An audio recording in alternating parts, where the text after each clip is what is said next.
A flight attendant stops a black couple from sitting in first class, telling them they can't afford it. What she doesn't know? The woman she just humiliated is about to change the entire airline, and nothing will ever be the same again. Before we start the story, comment below where in the world you're watching from today. And if you enjoy stories like this, don't forget to subscribe and turn on the bell icon so you never miss a new one. The first-class cabin had a soft golden glow as the evening flight prepared for takeoff. Most passengers were already seated, sipping drinks or scrolling through their phones. The overhead bins clicked shut one by one as a few last travelers entered. Among them walked a black couple, Morris Ellington and his wife, Raina Ellington, moving slowly down the aisle. Raina held her coat close around her, her steps careful, uneven, as if her hip had been bothering her. Morris walked slightly ahead, helping her past a narrow row and toward seats 1A and 1B. He didn't speak much, only nodded politely to other passengers who glanced their way. Raina's eyes scanned the luxurious cabin, wide seats, folded linens, menus tucked neatly beside champagne glasses. It was her first time flying this way. Just as Morris was lifting her small carry-on into the overhead bin, a voice cut through the calm. "Excuse me," said Chloe, a young flight attendant in her early 30s with a bright red lip and an expression that didn't match it. "First class is reserved for premium guests only." Morris turned calmly, Raina still lowering herself into the wide leather seat. "Yes," he said, "we're aware." Chloe blinked, then stepped forward, scanning their modest clothes. Raina's plain cardigan and old leather bag, Morris's sweater with a threadbare cuff. She didn't even glance at the boarding passes. "I'm going to need to verify your seats. Could you both please step into the aisle?" Raina looked up, startled. "Is there a problem?" Chloe's smile was thin. "It's just a quick check, ma'am." Morris reached into his coat and handed her the tickets without a word. Chloe took them, eyes narrowing as she looked them over. She stood in silence a few moments too long before giving a small laugh that didn't sound real. "I'll have to call the gate just to confirm. Please stay right here." The cabin had quieted slightly. A few nearby passengers were now watching with raised brows, the soft clink of glasses replaced by the hush of awkward interest. Raina's fingers tightened around her purse. She spoke quietly to Morris. "I knew we should have just booked coach." Morris kept his eyes forward. "You've earned better than that. Don't let her make you feel small." From her station near the galley, Chloe whispered to her fellow attendant, Tessa, a woman in her late 40s who'd been folding service napkins. "They're in 1A and 1B, Chloe said under her breath. "No way they actually paid for those seats." Tessa didn't answer right away. Her eyes flicked toward the front of the plane. "You sure you want to make assumptions like that?" Chloe scoffed. "It's not an assumption, it's experience." Back at the seats, Raina shifted in place, uncomfortable with everyone staring. "I don't want trouble," she whispered to her husband. Morris gave her hand a light squeeze. "There's no trouble," he said. "She just hasn't recognized you yet." Raina blinked. "Recognize me?" He nodded slightly, then leaned back in his seat. "Let's just enjoy the flight, Mrs. Ellington." Raina's confusion deepened, but before she could ask more, Chloe returned with a stiffer posture than before and a forced smile tugging at her lips. She was holding the boarding passes, but her confidence from earlier had started to crack. Chloe stood frozen for a moment, the boarding passes tight in her hand. Her eyes darted toward the galley where Tessa had returned without saying much. When Chloe finally stepped forward again, her voice lacked the sharpness it held earlier. Your tickets are confirmed," she said flatly. "But I'll still need to check with the lead crew member. There's a small seating irregularity." Morris looked at her, expression unreadable. "Our seats are clearly printed," he said calmly. "Unless the aircraft changed models in the last 10 minutes, there's no irregularity." Chloe ignored the comment and turned sharply on her heel, heading to the front of the cabin. Her steps were quicker now, less confident. Passengers in rows nearby leaned subtly to the side, pretending not to listen. But they were. Raina shifted in her seat, her voice low. "Why do you keep saying she hasn't recognized me?" Morris smiled, looking straight ahead. Because she hasn't. Raina stared at him. I'm not famous, Morris. I've spent 20 years working behind a desk. No one recognizes someone like me. He glanced at her, and for a moment, his expression softened. Not yet, he said. At the front of the cabin, Chloe approached the lead flight attendant, Doug, a tall man with gray temples and a clipboard in hand. He had been reviewing meal assignments but paused when Chloe tugged at his sleeve. There's a situation in 1A and 1B, she muttered. I think there's been a mistake. Doug frowned. You confirmed the tickets? They look real, but it's just... Something's off, she insisted. They don't look like first-class travelers. Doug narrowed his eyes. You didn't just say that. I mean, come on, Chloe whispered. They walked in like they just came from the bus stop. Doug snapped the clipboard shut. If they have valid tickets, it's not your place to judge anything else. Go get the names and I'll double-check the system myself. Reluctantly, Chloe returned to the couple. Sir, ma'am, I'll just need your names again. Morris took a slow breath. Morris Ellington, he said. Raina hesitated but added quietly. Rena Ellington. Chloe's pen froze mid-air. She didn't speak, but her eyes flicked between the two of them, thoughts scrambling behind her stare. Then without a word she turned and nearly ran back to the front. Doug was already typing furiously into the airline manifest system. When he reached the reservation note attached to seat 1A, his fingers stopped. Then he scrolled down. He blinked, leaned back and said, more to himself than anyone else, well, now that changes everything. Chloe leaned over Doug's shoulder, trying to read the screen. What did it say? She asked, breath short. Doug didn't answer right away. He scrolled further, his expression tightening. Then, in a tone much quieter than before, he said, Primary investor. Executive level clearance. Full discretion authorization. He glanced at Chloe. Morris Ellington is on our board. Chloe's face went pale. Our board? Like, corporate board? Doug nodded slowly. He's not just a passenger. He's one of the people who approves our salaries.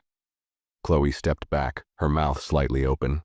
I didn't know. Did you treat him with respect? Doug asked, though the way he looked at her made it clear he already knew the answer. Chloe didn't respond. Back in the cabin, Raina had opened the window shade, watching raindrops streak sideways across the glass. Her voice was low. Are you going to tell me what's going on? Morris smiled, but this time it didn't reach his eyes. I told you before. You earned this. You think no one notices, but they do. You've worked twice as hard as the ones with the fancy titles. You never asked for credit, never demanded a thing. But this cabin, this moment, it belongs to you. Raina looked at him with confusion and affection. What does that have to do with the flight attendant acting like we wandered in from the alley? Morris sighed.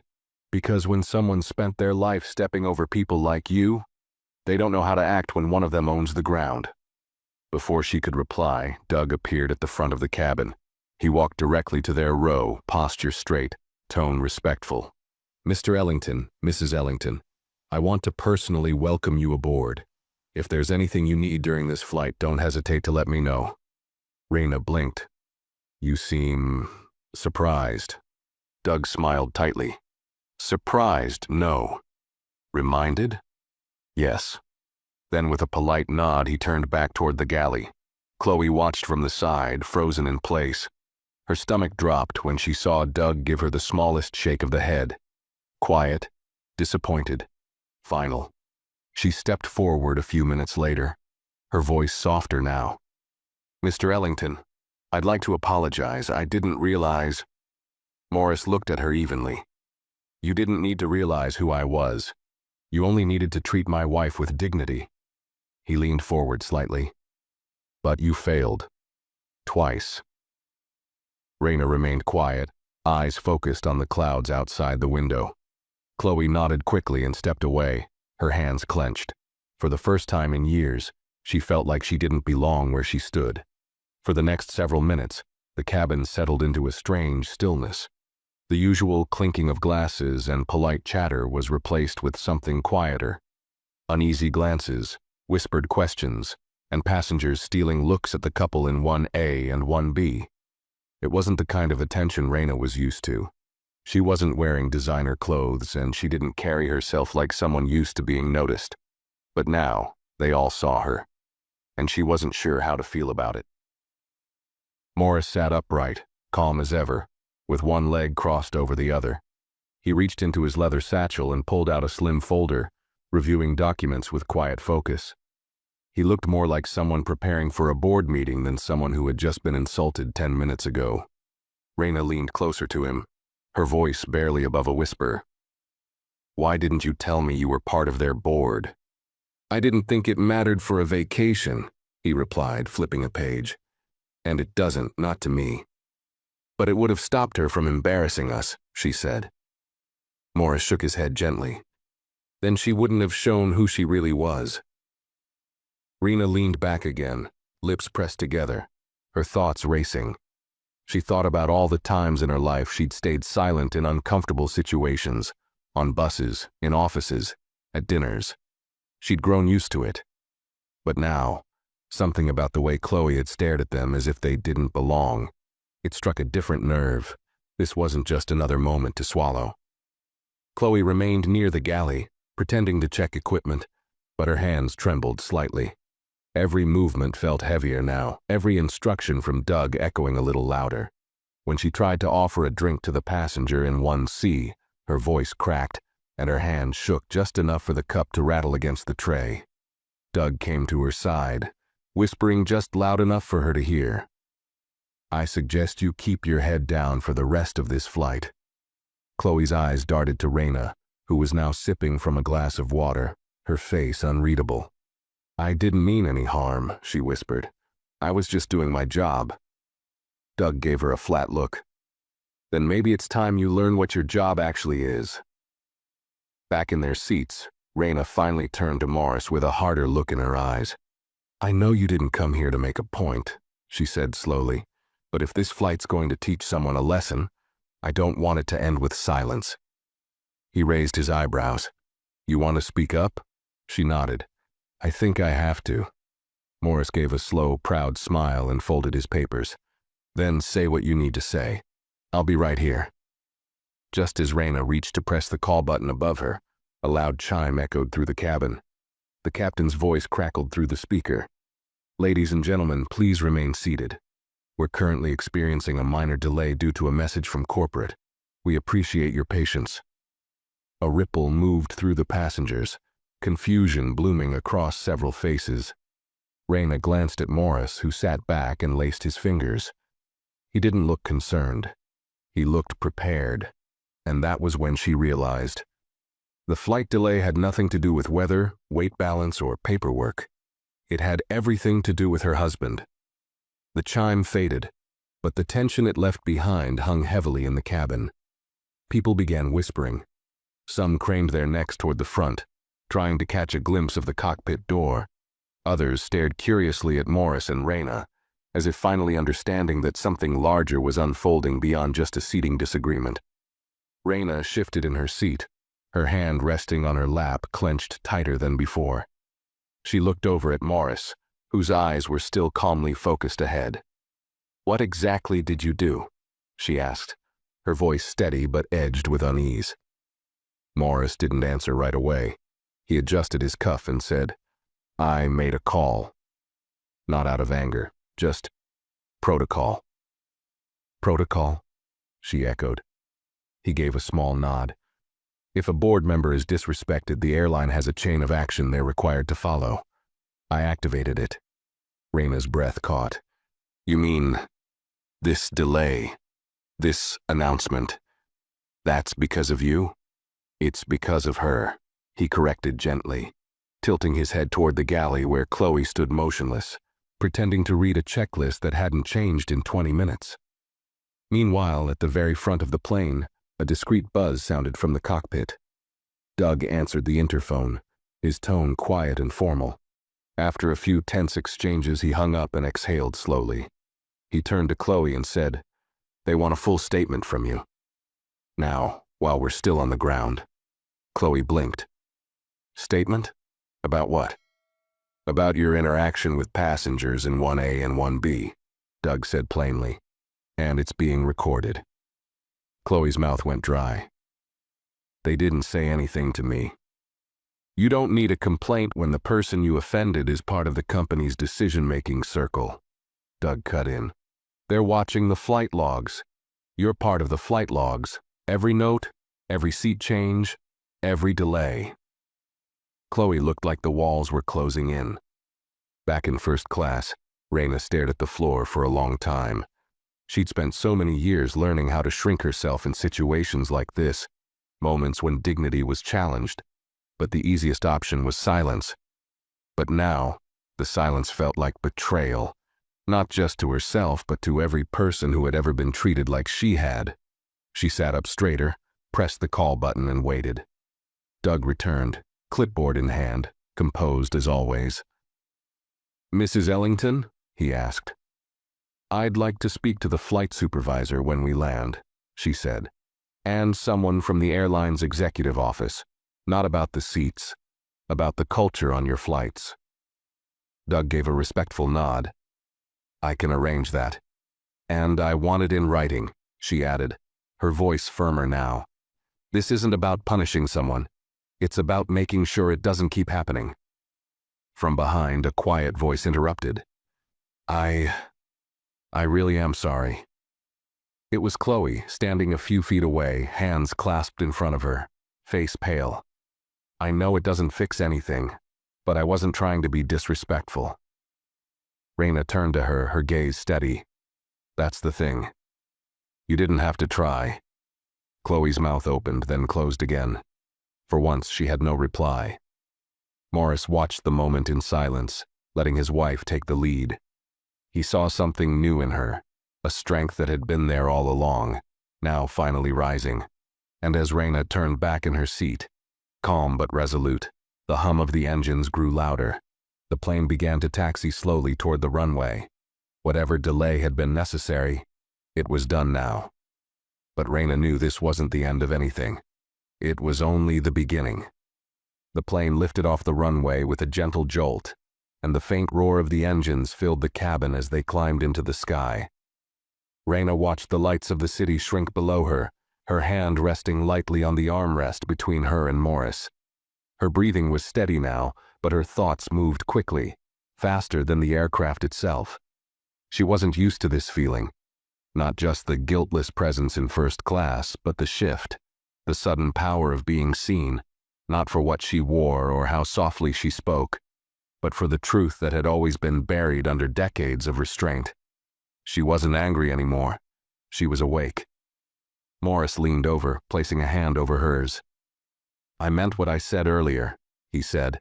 "You earned this seat, and not because of my name on a document." Raina didn't smile. "I didn't ask to teach anyone a lesson." "I know," he replied, "but you did anyway."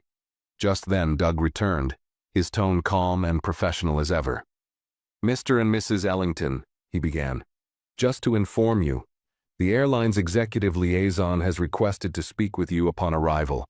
A conference room has been arranged at the terminal." Morris nodded without hesitation. "We'll be there." Doug paused. "Also, a message was sent directly from the CEO's office. They've reviewed the real-time report and would like to offer a formal apology, both to you, Mrs. Ellington, and to Mr. Ellington in his capacity as a board member." Raina raised her eyebrows slightly. "They reviewed it that fast?" Doug gave a small nod. "It was flagged as urgent. The level of clearance tied to your profile triggered a direct alert to executive leadership. Everything's been monitored since the moment your names were entered into the manifest." Raina glanced at Morris. "You didn't tell me all this would happen." "I didn't expect it to," he replied. "But I knew it could." Doug continued. "A formal memo will also be issued across internal staff channels regarding respectful conduct and ticket verification procedures." Raina let the words sink in. It was satisfying, somewhat, but also sad, that it had to come to this, that human dignity required official memos and corporate intervention. She nodded slowly. Thank you, Doug. That will be helpful. Doug bowed his head respectfully and moved on, continuing his rounds through the cabin. From a few rows back, passengers who had quietly watched the earlier exchange now avoided eye contact. One man leaned toward his wife and whispered, "They're not just passengers, are they?" His wife shook her head. "Number. And I think she's the one they'll remember when this flight ends." Meanwhile, Chloe remained near the galley, wiping down surfaces that were already clean. Her chest felt tight, as if her uniform itself had shrunk. Tessa approached quietly, a paper cup of water in her hand. "You okay?" she asked without much sympathy. "I made a mistake," Chloe whispered. "A stupid one." Tessa handed her the cup. "One mistake doesn't ruin you, but what you do after it, that's what matters." Chloe looked toward the front of the cabin, where Raina now sat with the quiet calm of someone who had decided, after years of silence, that she would never shrink again. Her words earlier still echoed in Chloe's mind. "You didn't have to try." Back in 1A, Raina looked out the window again, the stars peeking through the clouds. Her thoughts wandered to all the other women like her, who worked quietly, moved carefully, waited politely. Women who carried dignity like a secret, never demanding to be noticed. For once, she didn't feel invisible, and she was going to make sure that after this flight, neither would anyone else. Dinner service had begun, but the air still carried a weight that had nothing to do with altitude. Silverware clinked softly on fine china, glasses shimmered with reflections of cabin light, but conversations were hushed, hesitant. Every few minutes, someone would glance toward Raina and Morris only to look away quickly when either of them shifted. Raina sat quietly, her linen napkin resting untouched on her lap. She wasn't hungry. The flight attendant, someone new, not Chloe, had placed the meal in front of her with a polite smile and no questions asked. Morris was cutting into his food, calm and methodical, as though he were back in one of his business lounges preparing for a strategy meeting. "Are you going to eat anything?" he asked gently. She shook her head. "I don't think I can. Not yet." He didn't push. Her thoughts were tangled. It wasn't about Chloe anymore. Not really. It wasn't even about the apology or the conference room waiting for them on the ground. It was the realization that this moment, this strange, frozen place in the sky, had changed something inside her. She wasn't who she was when she walked onto this flight. Something had cracked open, and yet guilt crept in. "I didn't mean for her to be humiliated," Raina said, voice low. Morris looked over, fork paused in midair. "You didn't humiliate her. Her choices did that." "She looked scared," Raina continued. "Not of me, of what comes next. What happens when we land, I know what fear like that feels like. I don't want to be the reason someone else carries it." Morris set his utensils down, folded his hands. "Do you know what else fear looks like? It looks like you every time you've walked into a boardroom and wondered if you'd be dismissed. It looks like you biting your tongue when someone interrupted your ideas. And it looks like you, Raina, choosing silence over discomfort. For years." She looked at him, eyes stinging. "You didn't create her fear," he said softly. "You just stopped carrying yours." Across the cabin, Chloe remained near the service curtain, out of view. She hadn't touched her crew meal. Every time she closed her eyes, she saw Raina's face. Not angry, not loud, just honest. And that honesty had done something Chloe couldn't shake. It exposed how shallow her understanding of people really was. The way she'd looked through them instead of at them. Tessa came by again, this time with a folded note. "It's from Doug," she said, slipping it into Chloe's hand. She opened it slowly. "Final review of today's log has been marked. You'll be expected to meet with internal affairs the moment we land. Cooperate fully. Keep quiet. Be respectful. This is still your job to lose." Chloe folded the paper back up, her hands trembling. She wasn't sure what she feared more, losing her career, or being remembered as the woman who looked at dignity and didn't recognize it. Meanwhile, the cabin darkened slightly as lights dimmed for rest. Passengers adjusted pillows, some pulling on sleep masks. Raina didn't move. Her eyes stayed wide open, watching the clouds float past her window. Morris reached over and gently closed the lid of her tray. "Get some rest," he whispered. "You're going to need it." She turned toward him. "Do you think they'll actually listen in that conference room?" "They'll have to," he said. "You won't be the woman they expected." Raina leaned back into her seat, her head against the soft leather. And for the first time in a long time, she wasn't shrinking into silence. She was gathering herself for something bigger. The cabin grew quiet as the flight settled into cruise mode. Overhead lights dimmed to a soft amber glow, and the hum of the engines created a gentle backdrop for rest. But neither Morris nor Raina closed their eyes. Sleep would not come. Not tonight. Raina stared at the back of the seat in front of her, her thoughts loud against the hush. She could still feel Chloe's voice in her bones, that sharp-edged tone from earlier. First class is for premium guests only. It wasn't the words that hurt. It was the certainty behind them. The certainty that Raina didn't belong. She didn't want revenge. She wasn't angry the way people assumed angry looked. She just couldn't let the moment pass into silence like all the others in her life. Something about it felt final, like the end of the old version of herself.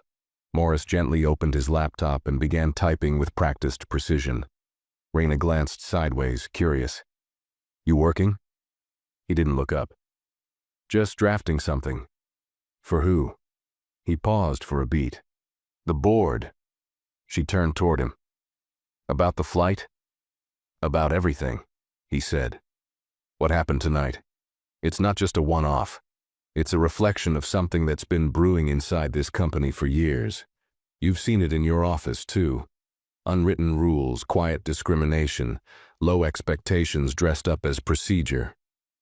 Raina gave a faint nod. "It's everywhere." Morris continued typing. "I'm recommending a structural change. Mandatory inclusion training, third-party oversight, anonymous passenger feedback audits, and something new." Raina raised an eyebrow. "New?" He looked at her now. "A passenger advocate role, someone on every long-haul flight trained specifically to handle bias-related concerns before they turn into lawsuits or headlines." Raina blinked. "You're going to create that just because of this flight?" "Not just because of this flight," Morris said quietly, "because I should have done it years ago. But tonight made it personal." She leaned back in her seat, absorbing the weight of it all. The way her husband's mind worked always amazed her. Not just decisive, but strategic. Not just outraged, but solution-focused. But her silence lingered. Something inside her still wrestled with the thought of Chloe standing in that galley, knowing that fear, too. "I want her to be held accountable," Raina said slowly. "But I also want her to understand. Not because of what I am, but because of what she almost destroyed." Morris closed the laptop and gave her his full attention. "You want to speak to her before we land?" She hesitated, then nodded. "Yes, but not while everyone's watching. I need her to hear me. And not the version of me she made up in her head." Morris motioned to the call button, but before he could press it, Tessa appeared quietly, almost as if she'd been waiting. "I can give you a moment with her," she said, her voice calm. "I think she's ready to listen." Raina rose from her seat slowly. Her legs felt heavier than before, as if the truth she carried was something she physically bore now. Tessa led her to the galley, drawing back the privacy curtain. Chloe stood inside, back to the wall, arms folded. She looked up when they entered, eyes wide and unsure. Raina said nothing at first. She looked at the girl, because that's what she was, really, despite the uniform. Someone young, inexperienced, and clinging to a power she didn't yet understand. Chloe's lip quivered slightly, but she didn't speak. "You saw my face," Raina began, voice level. "And you made a decision. You decided what kind of person I was, not based on anything I said or did, just on what I looked like." Chloe opened her mouth. Raina raised a hand. Let me finish. Chloe nodded quickly, biting her lip. You embarrassed me. You embarrassed my husband. But more than that, you embarrassed yourself. Because you thought being polite was optional. You thought that professionalism only belonged to people who looked the part. She took a step closer. And now you've found out that the part isn't what you thought it was. Chloe's eyes welled with tears. I swear I didn't mean— I know, Raina interrupted. And that's what hurts the most. You didn't mean to hurt me. You just didn't think I mattered enough for your care to apply. Silence fell between them. The plane, the passengers, the luxury. It all faded. It was just two women standing in a narrow space, breathing in the same thin air. I'm not asking for your guilt, Raina said. I'm asking for your growth, because someday someone else will board your flight who doesn't look rich or powerful. But they might be holding on to the last shred of their pride. And what you do in that moment could either break them or let them breathe. Chloe nodded slowly, tears slipping quietly down her cheeks. I won't forget this, she whispered. I hope not, Raina said. And with that she turned, parted the curtain, and stepped back into the cabin. When she sat down beside Morris, she let out a long breath. She wasn't shaking anymore. Morris reached for her hand. Did she hear you? Yes, Raina said quietly. For the first time, someone finally did. The cabin lights remained dim as the plane continued its flight through the night sky, cruising thousands of feet above ground. Most passengers were beginning to doze off, adjusting their seats and slipping into the comfort of forgettable travel. But for Raina, the moment was unforgettable. She sat still, her hands folded loosely in her lap, her breathing calm.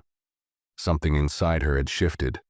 The quiet strength she carried all her life, often mistaken for passivity, had finally found its voice. Not in rage, not in public spectacle, but in truth, delivered face to face, eye to eye. Morris sat beside her, his posture relaxed now, but his mind still ticking. He turned to her after a few minutes of silence. I saw you walk into that galley. But when you walked out, I swear I saw someone else. Raina smiled softly, her eyes still on the dark clouds outside. It didn't feel like I was giving a speech. It felt like I was letting go of something I didn't even know I'd been carrying. Morris nodded slowly. You didn't raise your voice, but you shook the entire flight. Further back in the cabin, Chloe sat alone in the crew seat near the rear.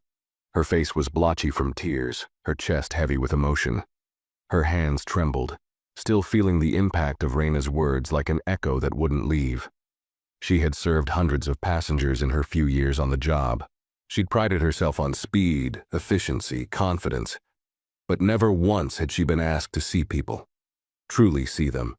Not for who she thought they were, but for who they were beneath the labels, the stereotypes, the assumptions. Tessa sat down beside her quietly, handing her a fresh napkin and a bottle of water. You okay? I don't know, Chloe whispered. That's good, Tessa said. Means you're not numb anymore. I messed up, Chloe muttered. Yeah, Tessa said plainly. But you faced it. That's a start. Most don't. Chloe clutched the napkin tightly, still staring at the floor. Don't think this ends when we land, Tessa added. That woman, she didn't just forgive you. She educated you. Now you have to decide what you do with that. Chloe nodded once, the truth landing like a weight she now chose to carry. Back in first class, the mood was shifting too. Word had spread quietly among the flight crew that the Ellingtons were not only flying first class legitimately, but that Morris was a powerful shareholder, and Raina, a woman the airline's executive team had never personally met, was now being spoken of in hushed tones by cabin staff as the one who turned the plane around without even standing up. Doug returned to their row with a folded envelope. Mr. Ellington, Mrs. Ellington, he said, clearing his throat. The CEO's office has sent this message through satellite link. It's encrypted for privacy, but the contents are viewable now. Morris took the envelope, opened it, and read silently while Raina watched him closely. After a moment, he passed it to her. To Mr. and Mrs. Ellington, we deeply regret the treatment you experienced aboard Flight 417. We recognize that an apology cannot erase the hurt caused by our employees' actions. However, your courage in addressing this matter with grace and dignity has prompted a formal review of all in-flight service conduct standards. Effective immediately, a full audit of our staff training and evaluation protocols will be conducted. We are also initiating a new advisory board for cultural equity and inclusion, on which we respectfully invite you, Mrs. Ellington, to serve. You are not just passengers today. You are catalysts for long overdue change. With respect, Russell D. Herron, Chief Executive Officer. Raina stared at the letter, stunned. They want me to sit on their advisory board? Morris gave a soft smile. They've finally figured out who you are. But I'm not a speaker, Morris. I've never led anything like that. I don't even know if I belong at that table. Raina, he said gently, that table is waiting for your voice. You don't need permission to belong at it. You built your place in the world a long time ago. They're just catching up. She sat quietly, rereading the last line of the letter. You were not just passengers today. You were catalysts for long overdue change. For years, she had accepted the shadows, the background roles, the polite nods and invisible labor. But here, in the center of a first-class cabin, with the moonlight slipping through the window and a plane full of passengers who had seen what dignity truly looked like, Raina knew one thing with absolute clarity. She had stopped asking for space, and now they were offering her a seat she didn't need to ask for. The hum of the engines filled the silence between them as Raina folded the letter and placed it gently on the tray table in front of her. Her fingers rested on it for a moment, almost as if she were trying to weigh the meaning of every sentence. Around her, the world continued moving. Passengers shifted in their seats. Flight attendants moved through the aisles with soft footfalls. But inside her, something had gone still. I don't know if I'm ready, she said, her voice quiet but steady. Morris turned to her, resting an arm on the divider between their seats. No one ever is, especially the ones who actually should be at the table. Raina gave a dry laugh. I spent half my life trying not to be noticed. Now they want me advising the company. They want your insight, he said. But what they need is your experience. They don't know what it's like to be looked through. You do. You've lived it. That's exactly why your voice matters. She nodded slowly, digesting his words. Then, after a pause, she added, but it's more than just them listening to me. If I say yes, I need to make sure I'm speaking for the ones who never got past the gate. Morris's eyes softened. And that's why you'll do it better than anyone. A soft knock interrupted their conversation. Tessa stood there, holding a sealed silver folder with the airline's insignia on the front. She handed it to Raina with a respectful nod. It's from the in-flight supervisor, she said. It includes the initial notes of today's incident and a formal statement request from corporate. They said to give it directly to you, not your husband. Raina blinked. Me? Tessa smiled. Yes, ma'am, you're the point of contact now. Raina took the folder, the metal seal cool beneath her fingertips. She watched Tessa walk away, then looked at Morris. How did we get here? From being asked to step aside to this? Morris leaned back, folding his arms.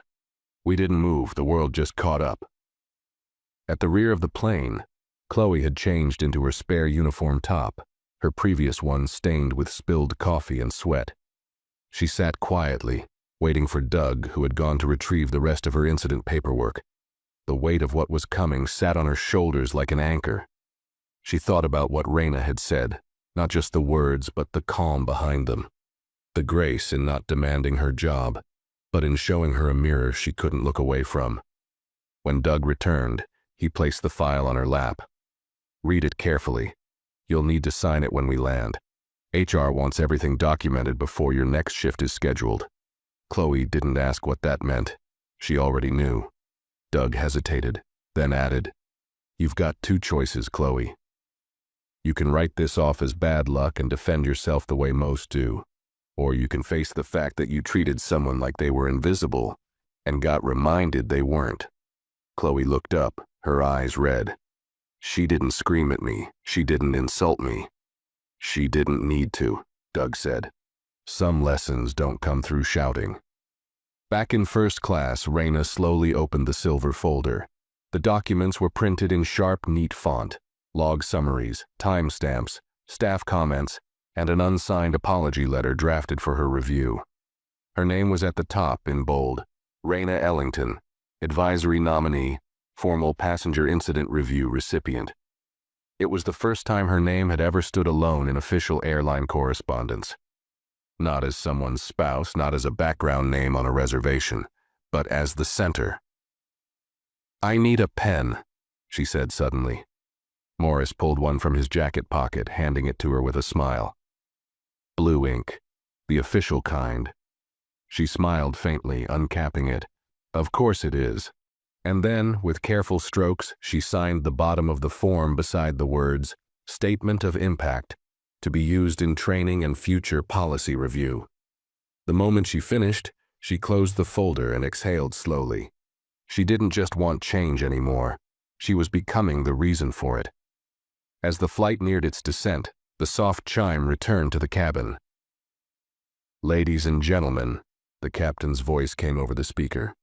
"We'll begin our descent into New York shortly. Please ensure your seatbacks and trays are in the upright position. We thank you for flying with us today." But Raina knew this wasn't just another landing. It was an arrival into a chapter where silence had no place, and where she no longer waited for permission to be heard. The city lights sparkled below like a broken necklace of gold scattered across the darkness. As the plane descended slowly toward New York, the glow from below rose to meet the aircraft in a quiet embrace. It was nearing midnight, but the cabin was fully awake, if not in body, then in thought. Raina sat upright, seatbelt fastened, silver folder still clutched in her lap. She hadn't opened it again since signing. She didn't need to. The words were already written somewhere deeper, etched into her resolve. Across from her, Morris reached down to tuck his laptop back into his bag. For once, he wasn't watching her. He didn't need to. He knew exactly what she was thinking. "Do you remember the last time we flew together?" Raina asked quietly, eyes still fixed on the window. Morris looked over, brows raised. "Chicago, 15 years ago. You wore a green scarf you hated and we sat in the last row next to the bathroom." She chuckled. "I wasn't talking about the seats." "Oh," he asked. "I meant how I kept telling myself, don't complain, don't draw attention. Just be grateful you're going somewhere." Morris nodded slowly. "And now?" She turned to face him. "Now, I'm not asking permission to exist anymore. If my presence makes someone uncomfortable, that's not my weight to carry." Before Morris could reply, the wheels thumped gently against the runway. The plane slowed with a soft roar, and a scattered applause broke out among a few tired travelers. The lights inside brightened, washing over the cabin and making everything feel a little too real, a little too fast. As passengers unbuckled and rose, the usual shuffle began. Bags pulled from overhead bins, coats shrugged on, goodbyes mumbled to the flight crew. But no one in first class moved to stand in front of the Ellingtons. In fact, several stepped aside. It wasn't out of fear. It was something else, something rare on airplanes. It was respect. Doug appeared again, voice low and precise. "The conference room is ready. Corporate liaison is waiting near gate 4. Security has been notified to give you a clear path through." Raina stood, smoothing her blouse as she did. "I don't need security, just space." Doug nodded. "You'll have it." As they walked slowly toward the exit, the other first-class passengers parted.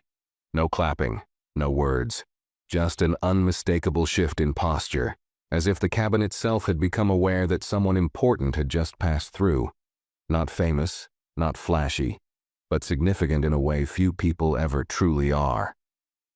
At the aircraft door, Chloe stood beside Tessa, hands folded, her uniform pressed but her shoulders sagging with the weight of the evening. When Rena reached her, Chloe spoke without prompting. "I've prepared a written statement," she said, her voice raw. "And I'm submitting myself for retraining, whatever it takes. I know I crossed a line tonight, and I need to fix what's in me that let it happen." Rena looked at her for a long moment. "Then let it start here," she said. "Don't fix it for me.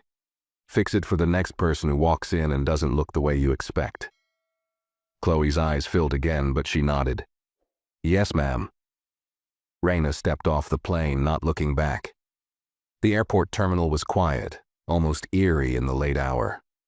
Two representatives from the airline's executive team waited near a small cluster of chairs marked "Reserved, Internal Use Only."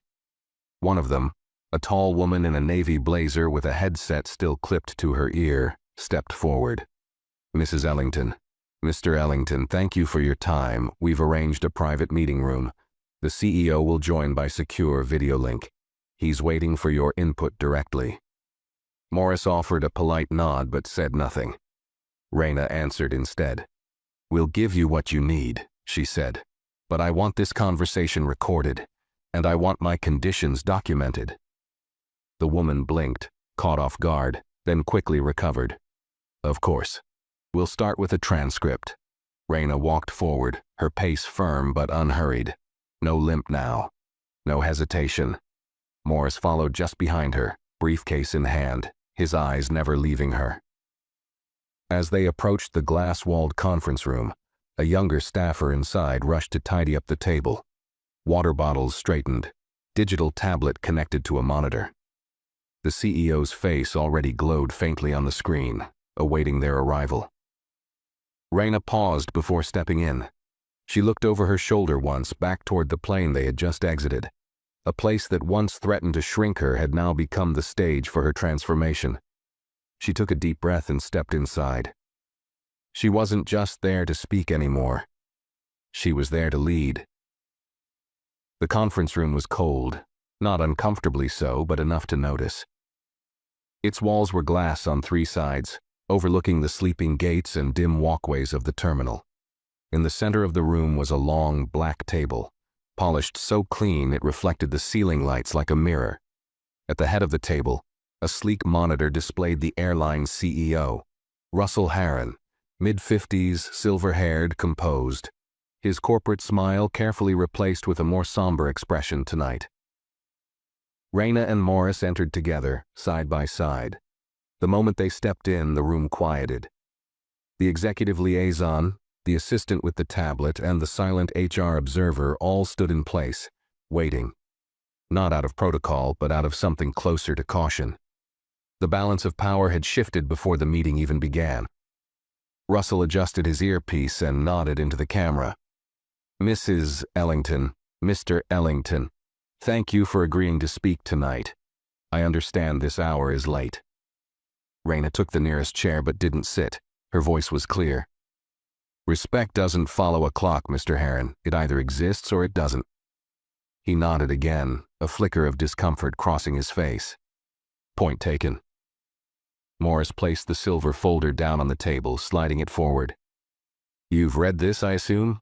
"We have," Russell confirmed. "I also want you to know I personally rewrote the apology statement we issued. I didn't want it filtered through PR. Your experience deserves more than hollow language." Rena finally sat, folding her hands in front of her.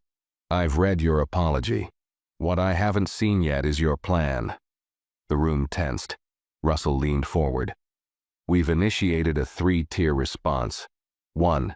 Immediate suspension of the staff member involved, followed by mandatory retraining. 2.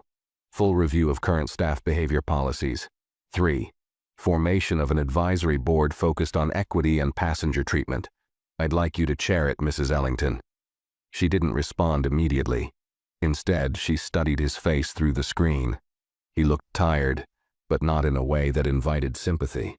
More like a man cornered by the consequences of his own culture. "You want me to help you repair what your company's been getting wrong for years," she said. Russell didn't flinch. "Yes." "And why now?" she pressed. "Because it was caught? Because it involved a board member, or because you realized for the first time that dignity can't be measured in dollars? There was a pause, the kind that stretches far too long in a room full of executives. Finally, Russell spoke, his voice quieter. Because we failed, and you made it impossible to pretend we didn't. Rena glanced at Morris, then back to the monitor.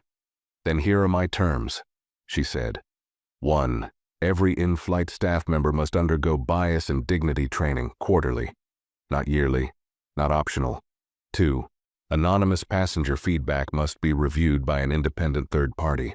3. I will accept your invitation to the advisory board, but I won't be your figurehead. I want decision-making power, Morris added, and that includes hiring audits, frontline staff diversity reports, and public transparency. Russell looked down briefly, no longer hiding the weight of what he was being asked to commit to. Then he raised his eyes again. Approved. A soft gasp escaped from the assistant with the tablet. The HR observer blinked, stunned. Rena leaned back in her chair.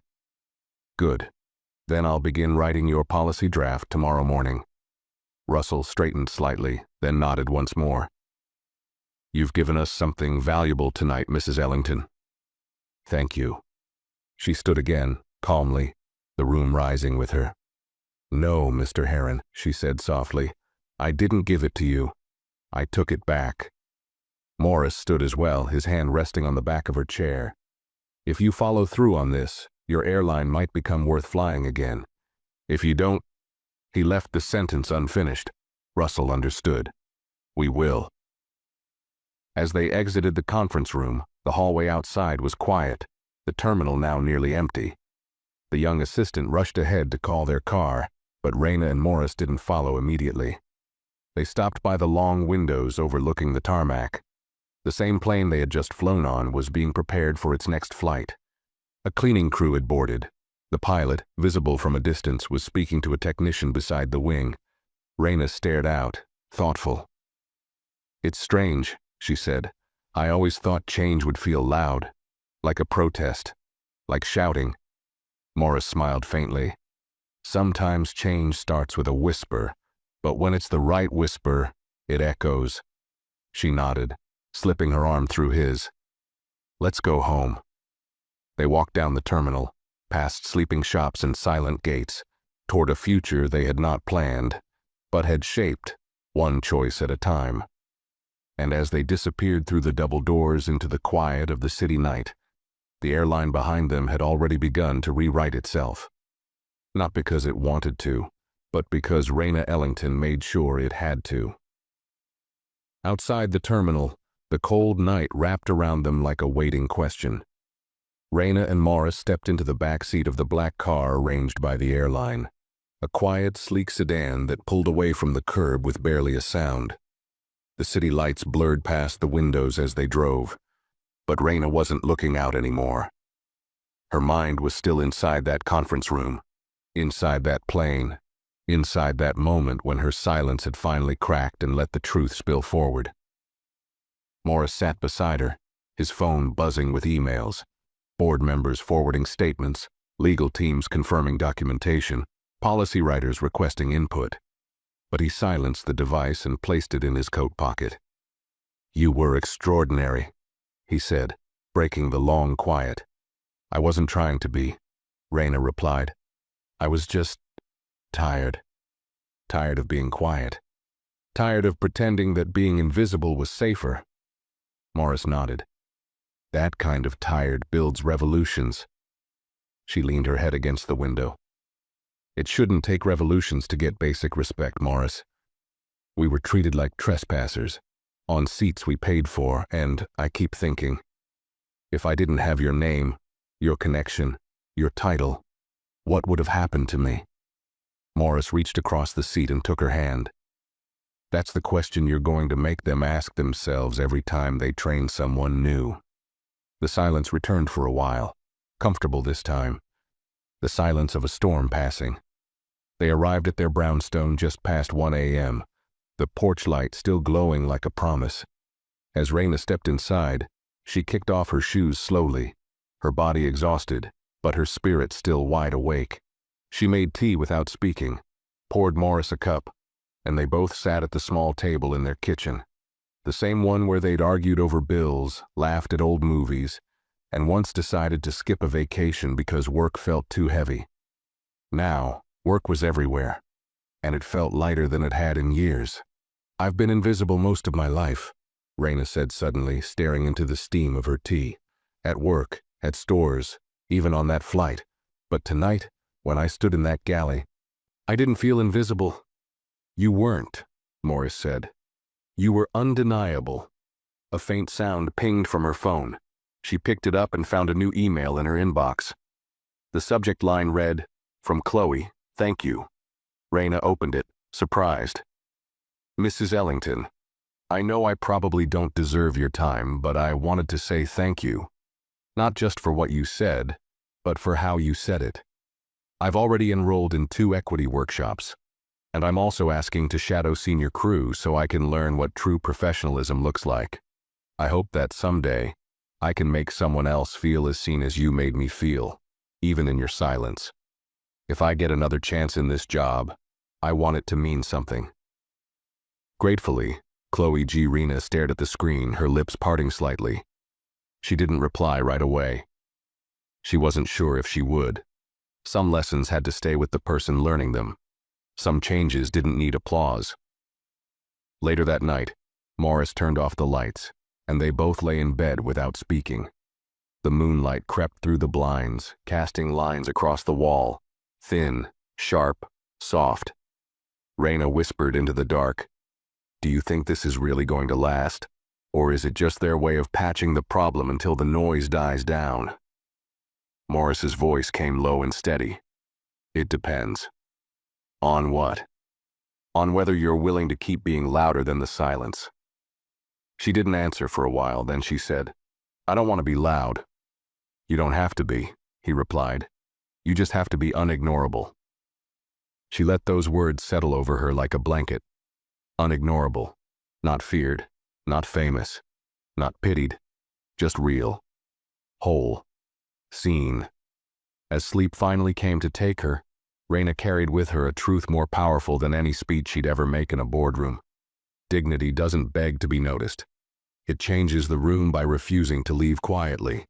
And Raina Ellington had no intention of leaving quietly again. The sun crept into the city the next morning without fanfare, light bleeding softly through narrow alleyways, stretching across rooftops, glinting on the glass of high-rise windows. Inside the Ellington home, the stillness lingered a little longer than usual. There were no alarms, no rush to meetings, no coffee spilled during a last-minute dash to beat traffic. Instead, there was quiet. Earned, deep quiet.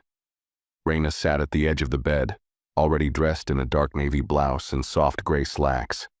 Nothing flashy, nothing loud. Just her, standing in a different version of herself. A stronger version, one that had been there all along, buried beneath decades of second-guessing. She made her way to the living room, where Morris had already set up his laptop at the dining table. A news anchor's voice played faintly from the small television nearby. And in an unprecedented step, Morning Sky Airlines has released a statement this morning outlining a sweeping set of reforms following an in-flight incident that has gained national attention.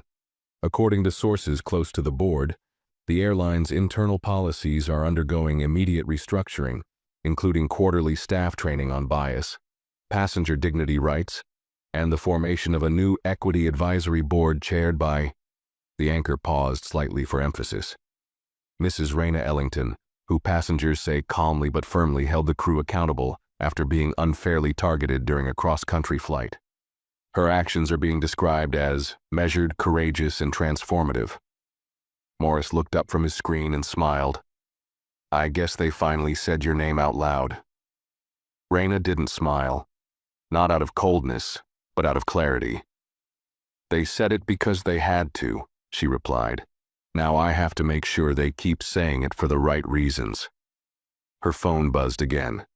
She picked it up and saw dozens of notifications, LinkedIn connection requests, email inquiries, interview invites, and a message flagged as urgent from a women's leadership council she'd applied to years ago and never heard back from. She opened it. Mrs. Ellington, we're deeply moved by your recent work and public stance on dignity and justice. We'd be honored to have you speak at our annual summit next month. Your voice has become one of rare authenticity. Quiet power in a world of noise. Let us know if you're open to it. Warmly, Dr. Alea Verne, Executive Chair, Voices of Leadership Conference. Raina put the phone down. It's strange, she murmured. They all come now. Not because I changed, but because I finally stood still long enough for them to notice. Morris stepped behind her, placing his hands gently on her shoulders. You didn't ask for attention. You demanded presence. That's louder than any speech. She closed her eyes for a moment, breathed in slowly, then exhaled. I'm not done. No, he said. You're just starting. The rest of the morning moved quickly. Conference calls, policy reviews, a digital onboarding session with the airline's leadership team. Raina spoke little, but when she did, they listened. Not because she raised her voice, but because she never wasted a word. By mid-afternoon, she finally sat down at her writing desk near the window, where the sunlight hit the edge of the wood. She opened a new document on her laptop and typed, Raina Ellington, Internal Memo Number 1. Subject, Dignity is not policy. It's culture. She paused, then kept typing. Every sentence was deliberate, not just instructions for change, but reminders that real reform wasn't something signed, it was something sustained. And for every person like Chloe who had judged too quickly, there were 10 more Rainas sitting quietly in waiting rooms, boarding planes, applying for jobs, holding in their dignity like a breath they were afraid to release. The document was long, and by the time she finished, her tea had gone cold beside her. But she didn't notice, not until Morris knocked lightly on the door. There's someone here to see you, he said. She looked up. Who? He hesitated. The regional director for flight operations. He asked for 10 minutes of your time. Raina closed her laptop and stood. Let's make sure he earns them. She walked slowly through the house, her steps neither fast nor forced, only certain. And with each one the world around her adjusted, not to make room for her, but to recognize the space she had always deserved, because Raina Ellington was no longer content to be treated fairly after a mistake. She was going to change what fairness looked like before one ever happened again.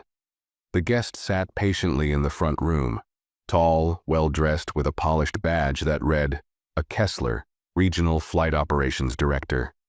He stood the moment Raina entered. His handshake was firm, but not forceful. She noticed immediately that he didn't try to lead the interaction. That was new.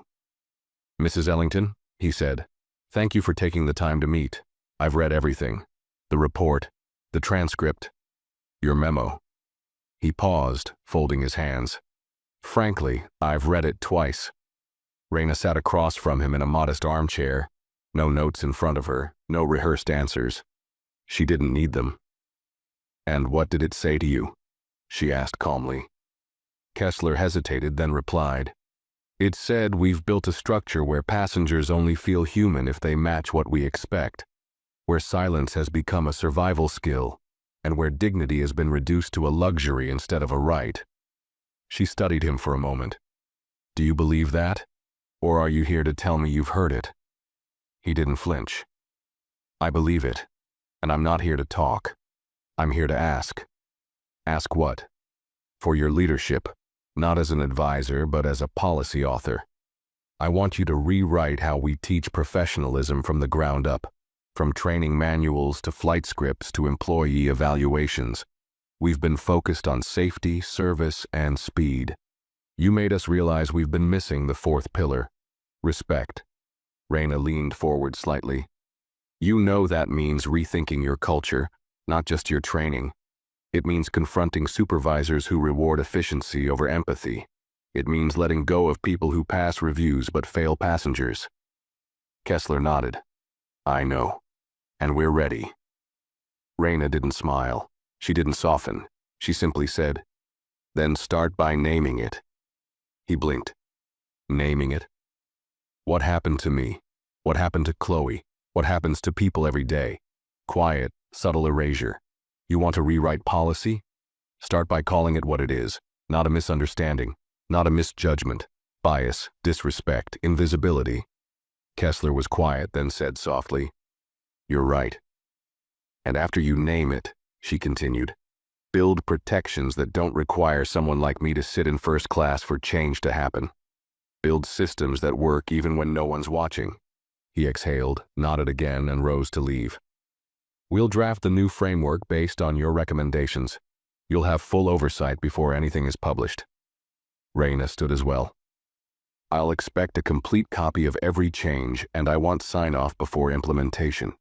If even one sentence is watered down, I walk away." "You'll have it," he said. As he reached the door, he turned one last time. "Mrs. Ellington, what do you want people to remember about this moment 5 years from now?" She thought for a long moment before answering. "I don't care if they remember me," she said. "I care that they remember how it felt to be treated like they belonged, without having to prove it." With that, he left. The door closed quietly behind him. Raina stood alone in the hallway for a moment, staring at nothing, not out of fatigue but reflection. She hadn't set out to become a leader, a figurehead, a voice. She had boarded a flight, that was all. But injustice has a way of waking the sleeping part of people. She returned to her writing desk and reopened her laptop. Emails were still pouring in. Some from media outlets, others from advocacy groups. A few from strangers who had watched the news and recognized something of themselves in her story. One subject line caught her attention. "My name is Darlene. You don't know me, but thank you." Raina opened it. "Mrs. Ellington, I work at a gas station in Georgia. I watched your story on my phone during my break. I've never been on a plane. I don't even know what first class looks like. But when you spoke, it felt like you were standing in front of someone just like me. I've spent years thinking I was only worth what people expected of me. You changed that, so thank you. Not for being brave, but for being unshakable. You made space for all of us." Darlene H. Raina sat back in her chair. Her throat tightened. She stared at the screen, then slowly hit reply. "Darlene, you don't need a plane to know your worth. Keep standing. I'll keep building. There's more space ahead. Raina." She hit send, then stood to pour herself a fresh cup of tea. Outside, the city was beginning to pulse with its usual rhythm. Cars honking, crosswalks blinking, buildings humming with fluorescent energy. But inside her home, Raina moved quietly, centered in her purpose. She had entered that plane as a passenger. She exited it as a force. And from that day forward, no matter where she sat, the world would know. Raina Ellington didn't ask for space. She taught the world how to make room. If you liked this video, make sure to give it a thumbs up. Share your thoughts in the comments. And subscribe to this channel for more powerful stories coming soon.